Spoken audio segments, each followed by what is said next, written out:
Do you want to learn the tricks that top leaders use to get the most out of themselves and their teams? Well, Naftali Hoff is here to help. Lead to Succeed picks the brains of top leaders to learn about their challenges, insights, and best practices. Here's Naftali. Hello, Lead to Succeed Nation. It's Naftali Hoff, and welcome to Lead to Succeed, episode 71. Today, I have the pleasure of speaking with Roger Brooks. Roger is a 3-time best-selling author, podcaster, and personal development coach, specializing in helping people write their first book. In 2022, he'll be releasing his first work of fiction, a book that has taken him a decade to complete. Roger, thank you so much for coming on the show today. Naftali, thank you so much. Thanks for having me. I appreciate it. It's my pleasure. And there are a number of things that you do that I also do. So I think we're going to have a great conversation about a lot of common interests and shared values and all. I'm an author too.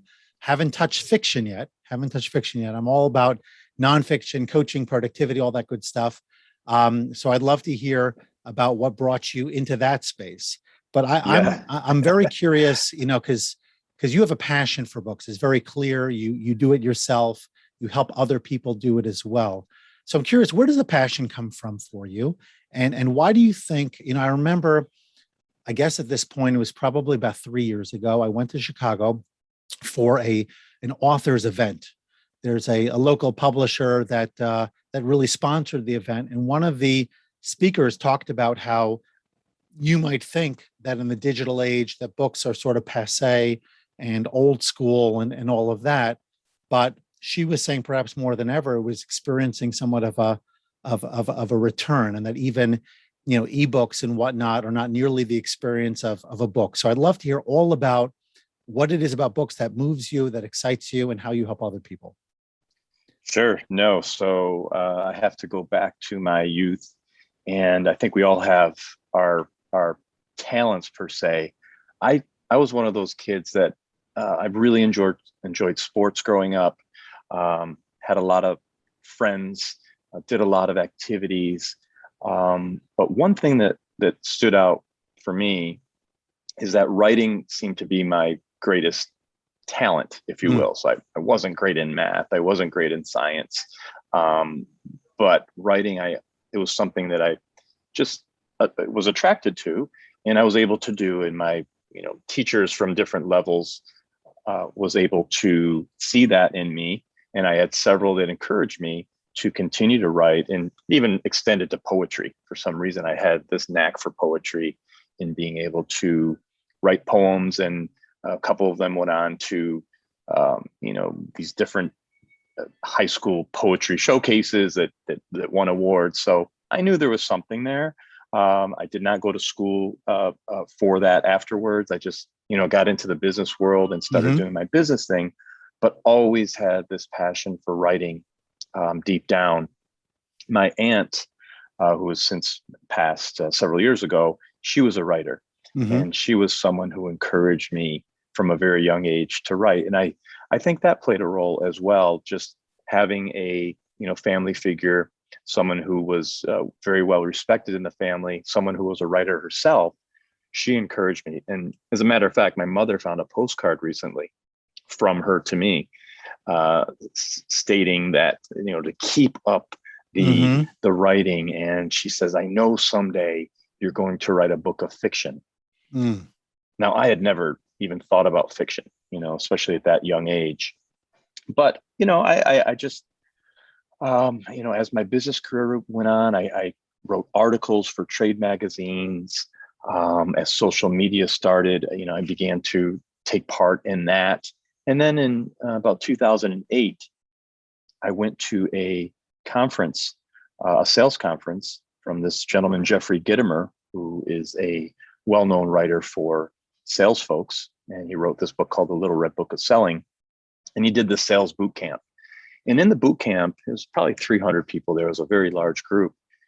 He said, look, in sales, if you want to turn the table, so to speak, where people start to call you versus you calling them, which everyone wants, the best thing you could do is write. You could write for your local chamber. You could write for your local business journal or regional business journals, you can write a book. So, And that's so true. It really is. It's so true. And that really clicked with me. So I took that to heart, and I didn't really have any experience writing a book. This is going back a ways now. So we didn't, obviously we had the internet, but it wasn't as easy to navigate things as it is today. Sure. So I just figured out my own process, and I wrote my first book, and it got published by Entrepreneur Press, which is the sister company of Entrepreneur Magazine. Mm-hmm. And it did very well. They got it in all the Barnes and Noble stores across the country. So for my first book,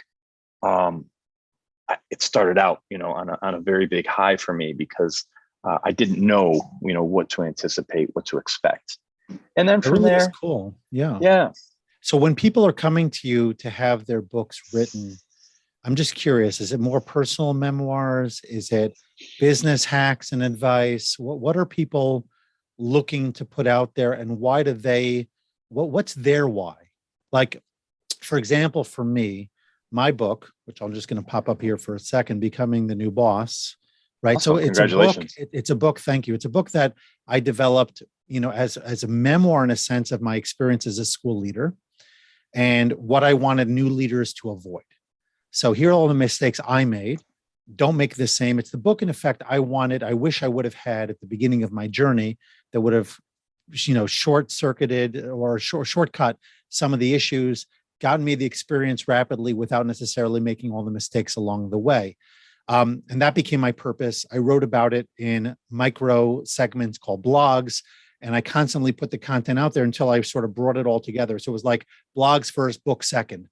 But I'm curious to know why other people are writing their books. What's their motivation, and how has it helped them? Sure. No, great question. And I typically start off every conversation with a discovery call, because the most important thing for me is, number one, the person has to understand why they're writing their book. You mentioned it. What's your why? Yep. Why are you doing this? Who is your audience? What is the true purpose behind it? And then really making sure that they're ready. A lot of people think they're ready to write a book, but it's hard work. It's hard work. It's a commitment. It is, in my process, which is really to write a little bit every day versus, trying to take on this overwhelming project. I love that. Yeah. Yeah. Write 1 to 2 pages a day, 30 to 45 minutes a day, nothing too overwhelming. I encourage people to do it first thing in the morning before they start their busy day. Get up early. People say, I don't have time. Well, you do have time if you get up a little earlier. So that's kind of my method. But it's really important that the people I work with, and I'm at the point now where I have to be extremely selective about taking on clients, because I want to make sure that I'm serving them the best I can. Sure. And that means they have to be ready. They have to be willing to make that commitment to go, the duration. I put 12 weeks on there. There's no magic number to that, other than for your first book. If you could kind of visualize a 10 chapter book, about 15 pages a chapter, 150 page book, it's doable in 12 weeks if you stay focused. And what kinds of books, for the most part, are people coming to you for? It's all over the board. So again, my method, I'm not the expert. The author's the expert. Yep. So my method is really to help them organize it. Mm-hmm. So I've helped people with real estate books, memoirs, for fundraising, personal growth and development. So it's kind of all over the board. Tend to stick to nonfiction, because especially for the first book. And I've worked with students and I've worked with doctors. So Nice. It just goes to show that it's not that I'm any smarter than anyone, or especially, you talk about the doctors, they're a lot smarter than me. It's just understanding the process. Yep. And once you could get your head around that, then it's really the consistency of putting in the work, getting it done a little bit every day. And then we meet weekly on Zoom calls in order to face any challenges that they may have during the week with their writing, and talk about what's up and coming. But we really focus in on that outline for the first couple of weeks to make sure that that's flushed out, because like you, most people have several books in their mind. Yeah. So they may I mean, say, it's like I don't, coaching. right. Like I don't know coaching, you have what accountability, you have goals, you've got exactly. framework. Yes. Cool. Yes. Yeah, there's a And then I lot put there. myself, as the reader, and I really get into their books because I want to poke holes and ask questions. And if there's not enough information in a certain area, ask them to expand that. And so by the time they get it to an editor, which I don't do the editing, I have them go to a professional editor, then it's really in a good place for editing to get the final Yeah. stages done. Microlining and whatnot. Yeah, cool. So I want to talk about another thing you do where you're interfacing with a lot of people and some really cool people actually, and that's your work with American Real. I don't know if you call it a podcast, you call it a show, but conversations that you're having with people who have been very successful. I know you talk to Grant Cardone, Ed Milet, and others as well. Some people, frankly, that I'd love to get on this show one of these days. So tell me about how you got into that, because I mean, your background, from what I've seen, I don't know you so well, but you're kind of like a biz dev expert. Mhm. We'll talk about that in a bit. You're sort of doing this book stuff off to the side. You've got American Real, so maybe we'll piece it all together later. But for now, I'm curious to know how you got into that, and I'm curious to know specifically how you've managed to get so many really successful people to spend some time with you, to talk to you, and of course to share their wisdom. Sure. So really, it is, even though it sounds like some of these things are very far apart, they're really all connected, at least in my mind. So for me, I've always been fascinated in people and people's stories, going Mhm. way back to when I was growing up as a child. I grew up in a Slovak neighborhood, although we're not Slovak. It was one of these neighborhoods where, especially in the summertime, there were a lot of the elderly had their gardens, and people would sit on their front porch Mhm. in the summer evenings. And we had a park across the street, so there was a lot of activity and people playing softball there and whatnot, in the swimming pool. So my upbringing was pretty diverse in that I had contact with elderly folks that I would have conversations, as well as my younger friends and all in between. So since I was young, I was fascinated. Like, you came here from Czechoslovakia. What was that like? What year was that? What was it like over there versus here? So I was always pretty inquisitive from that standpoint. And then again, as I got older and went into my work career, just from a business development standpoint, it's all about relationships. So really getting to understand a person and not seeing them as a transaction, but seeing them as, how can I help you? How could I serve you? What are your needs that we could potentially help you with or fill that void? So that was part of what I did. So, how did I get into American Real? I had been watching and listening to a lot of podcasts, video and audio podcasts. London Real was something that I was turned on to by a couple of friends of mine, and a group of guys sat down one evening, and we're trying to talk about what can we do to just help advance our society, do something positive. And someone threw out the idea of, let's start a podcast.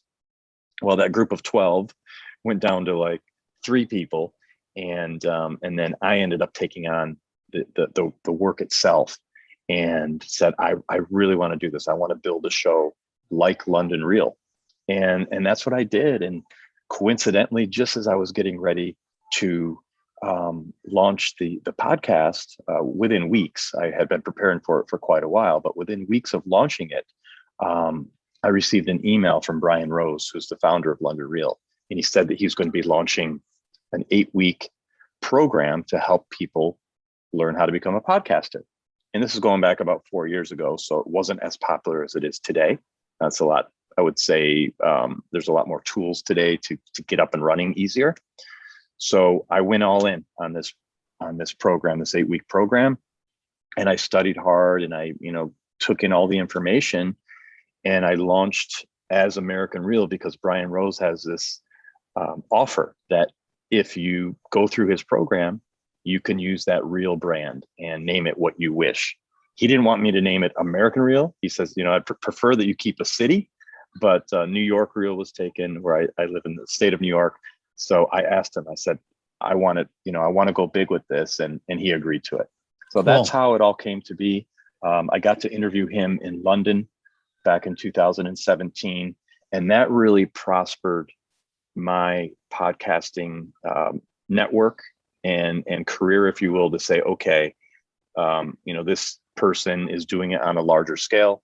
And that's what I wanted to do. And that's how it really got started. And I was able to open doors, I feel because of that, because of the high quality content we were putting out, because it was a video podcast versus simply an audio. And we take our set on the road. I have a set that it's been to LA, it's been to Florida, it's been to New York City, I was it's ask been you, to because I've Toronto. seen the background, and I couldn't imagine Yes. all of them coming up to Binghamton. No. So I wanted to make it easy for people to say yes. And that's how I was able to get, say, Ed Milet. I went out to LA and he said, come on down, come to my house, Sure. in Laguna Beach, and we'll do it, and we'll do it there. So Must have that's been really really- painful having to go to Laguna Beach of all places. oh yeah, it was awful. Yeah. In the middle of winter of all times, I'm That's sure. right. Yeah. Anyway, no, you said so much there, and I just want to drill down a little bit more, because this is a leadership podcast. And so as important as it is for me to, connect with my guests and to understand your stories and all of that, I always want to be mindful of what's the leadership takeaway. And I think there are a bunch here. One of them is the idea of stories, because I feel like oftentimes leaders, hopefully get really good at what they do on a day-to-day basis. They understand the technical sides of their business or their organization. Hopefully they're also developing their soft skills and their capacity to connect with people. And one of the great ways by which to do that is through stories. Now, a lot of us don't think of ourselves as public speakers, as storytellers, as people who are necessarily gifted orators or communicators, but I don't necessarily find personally that a good story needs to have all the bells and whistles to penetrate and to make an impact. And I'm curious to get your take on the role of stories. How much you think, Roger, that storytelling can play, what kind of role it could play for leaders, and why it might be important for leaders to think about integrating stories, not only for motivation, but just for connection. Look, I think it's the most important thing that we could do. People relate to stories.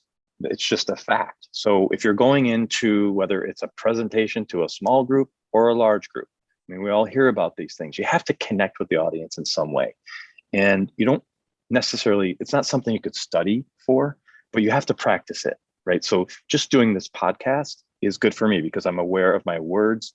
I'm aware of, I don't want to do the ums, the ahs, Sure. the little things that make communication better. And the more you do something, like anything, the better you get. So if you could somehow find a way to integrate stories and put a little bit of humor in there, also it's okay to be serious and mix it up so that you could have a connection with that audience. So hopefully they take away something from that they remember about you, about the emotion of you versus Sure. just the words that you're saying. Oh, I love people. the emotional piece. That's great. Right. People may not remember what you said, but they'll remember how you made them feel. I mean, we hear that quote often said in different Sure. ways. So, and it's so true. Like, I feel right now, we're having a great conversation. There's an emotional connection. You're thoughtful about your questions. You're listening. You're tuning in. So if we could do that in every interaction that we have with whoever it is, whether it's our family, our friends, our coworkers, or our prospects, from a leadership standpoint, I think the most important thing is to connect and be genuine about it. Don't, have all these other things happening in the back of your mind. When you're Sure. talking to someone, stay focused and be attentive. And be present. Yeah. It's so interesting because literally a few minutes before we got on this call, I actually guested on somebody else's podcast. And it was, I'm the guest, so I'm supposedly the expert, and I'm sharing my wisdom on what I do coaching, and specifically with a focus on productivity and trying to avoid distractibility and trying to really laser in on the things that are most important. And as I was discussing it with my host, I said to him, one of the things we need to do for productivity is to block our time. because when I block my time, I mentally lock into what I need to do. Everything else gets put to the side with this other priority as my focus. And I set my phone to do not disturb. I clear out my schedule. So I'm really locked into what needs to happen. I said, I'm on this podcast right now, referring to the previous one. I said, my phone is not buzzing. I've removed alerts from my PC, and I'm really locked in and talking with you. And the more we can do that on a day-to-day basis, if we could imagine, I know it's hard to do, certainly over time, but if you could imagine every conversation is being recorded and is going to be publicized or published, if you imagine that every conversation or interaction may have implications that are way beyond what we typically would imagine, the likelihood is that we will be more focused, engaged, and ultimately more productive and successful with it. So I love that. I love the idea of relationships and connection. And one other thing that you sort of mentioned, Roger, in passing about connecting with big people, with important people. And of course, that was the outgrowth of developing your podcast. So, I think that when we find opportunities to develop our networks, not necessarily with a particular end goal in mind, I might reach out to someone because I want them on my podcast, but hopefully just to reach out to people who are good at what they do, who are well connected, well networked, and ultimately could be of value to you and you of them, but always seeking to surround yourself with more and more high quality, high performing people. I think that there's a lot of wisdom in that. And I'm curious to know if there's anything you wanted to say to elaborate there. Yeah, 100%. And you mentioned Ed Milet, and that was one of the things I talked to him about. Is I said, Ed, you're with all these amazing people. Yeah. And I think the question I asked him was, are you intentionally trying to elevate your peer group? Mm-hmm. And he thought about it, and he says, what I'm actually doing, he says, is I'm not trying to elevate people, like the people that I'm with, but what I'm trying to do is challenge myself to strive for a higher level. So if I'm, connecting with a David Meltzer or an Evan Carmichael or an Ed Milet, for me personally, it's not like I'm trying to say, I hang out with these guys, these are my friends. No, it's to have a conversation that hopefully it's something I could learn from. They are now part of my network. Yep. Where, yes, I have that connection with them. And this is also important, I think, from a leadership standpoint. Don't let a lot of time go by without reaching out to those people, because you never know. They may think of something where they might call on you or vice versa. Stay in touch with people. Don't just reach out when you need something. And it could be just, hey, I'm thinking about you. I received a nice text this morning from a guest that I had on the show about 2 years ago. And he said, hey, I'm just thinking about you.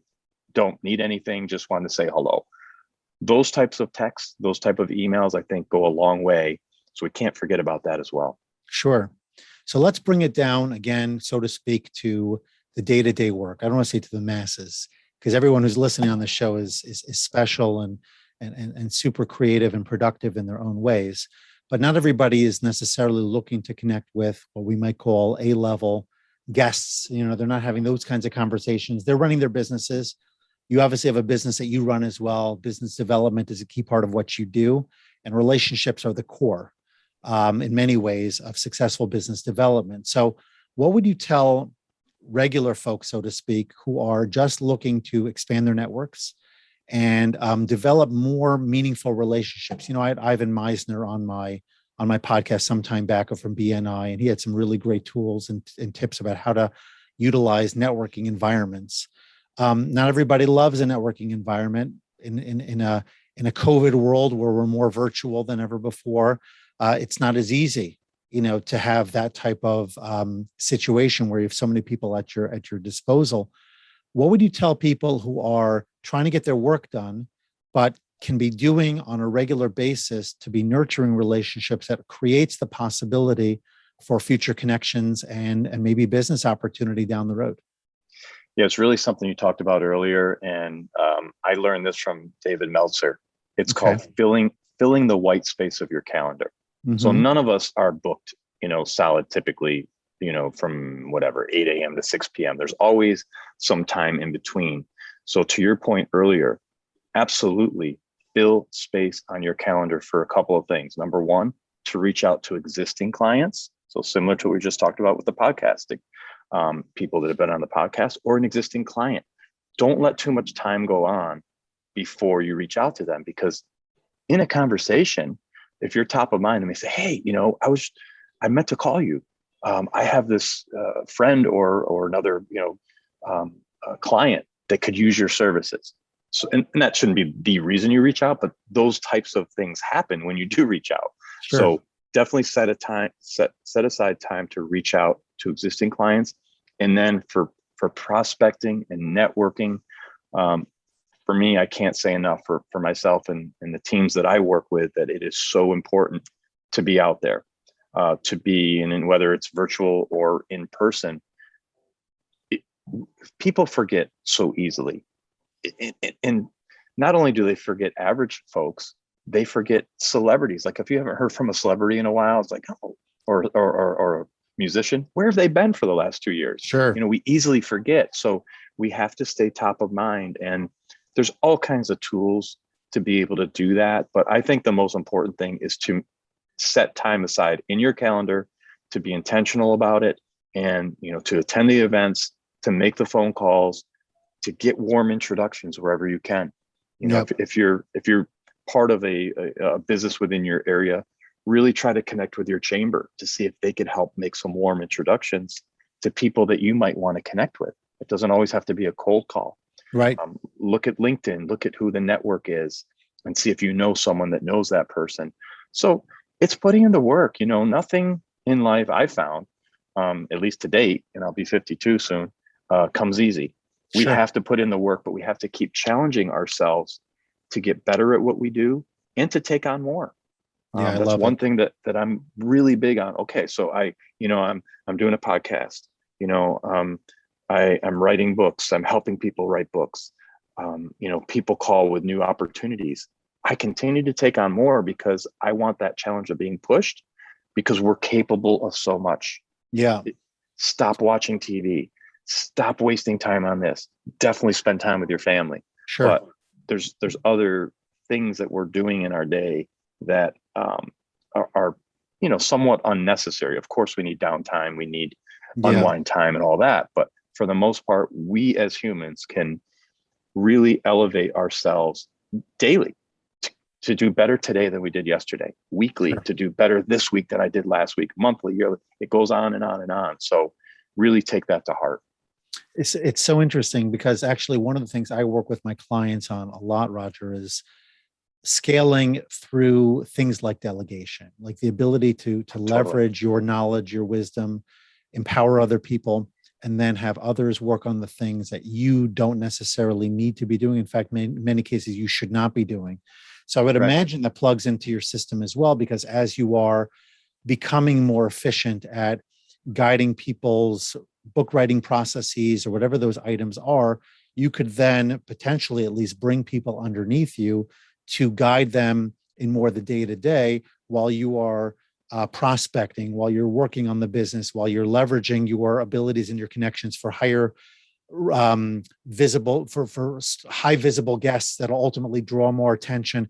It all interconnects in funny ways. I don't think there's any specific formula, maybe there is, but I'm not familiar with it, that necessarily puts it all together. But I think if you're intentional, if you show up regularly, if you make contributions, you show a genuine interest in others, and you're willing to make those connections, I think for the most part, people will reciprocate. And then 100%. once they do, and as you start to get the workflow, you could be of value to them. But I run mastermind groups right now. I envision a day in the not too distant future, I hope, where I'll have so much demand for that type of work that I will be bringing in some very highly talented facilitator types. And I might still have a role, not only in onboarding the groups, but also maybe in certain, let's call it convenings of sorts, where the opening session or certain sessions in the middle, I might run, but not necessarily to be the person running every single session in all the different groups. So it's all part of getting good at what you do, and then finding a way by which to not turnkey, but to make it more scalable. 100%. And I would say, just to add on to that a little bit, that don't forget about collaboration and partnerships. So I interviewed David Breyer on my podcast a year and a half ago. It was a great interview. And then we had a nice conversation afterwards.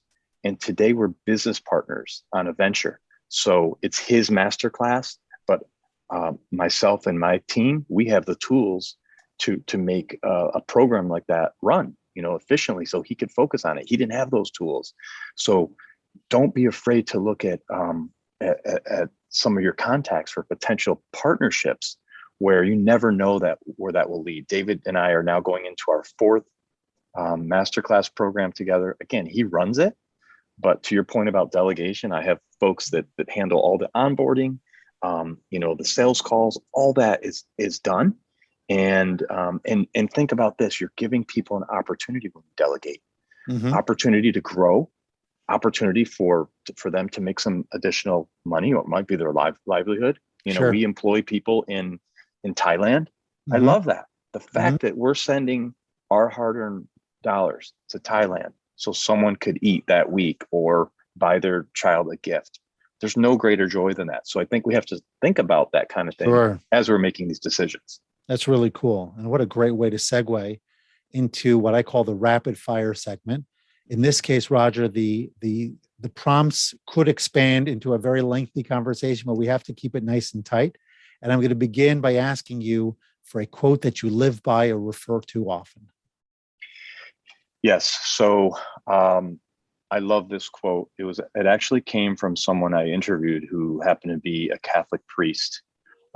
He spends his time in South Sudan. He's a missionary there.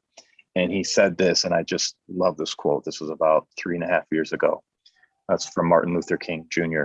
The most urgent question in life is, what can you do for others? So if we're always thinking about others and take the focus and the importance off of ourselves, everything falls into place. So if a priest who volunteers he obviously earns a living, but he's basically sacrificing his life to help people in South Sudan. And that's the quote he lives by. That's something I took to heart. And I think about that very often. I have it on my whiteboard in my office and at home. And it's just something that if we think about what we could do for others all the time, it comes back tenfold. Yeah, I know. I can see that you wear that quote very deeply. So thank you for sharing that. Absolutely. So I'm also a podcaster. So I'm curious to know, what is your favorite question to ask your guests? Well, it's the last question I ask. And it's all about story and legacy. I ask people at the end of the day, we don't want you leaving this life anytime soon, but you have a lot of life to live. What do you want your legacy to be? People get choked up.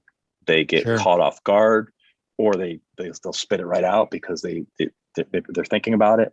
I try to catch them off guard a little bit because I want to know what their natural response is. And boy, do I have some really good responses from people on that one. Cool. And my last one for you, since I'm very focused on productivity, a productivity tip that you can share that's going to help people get more done. Wake up early. Just do it.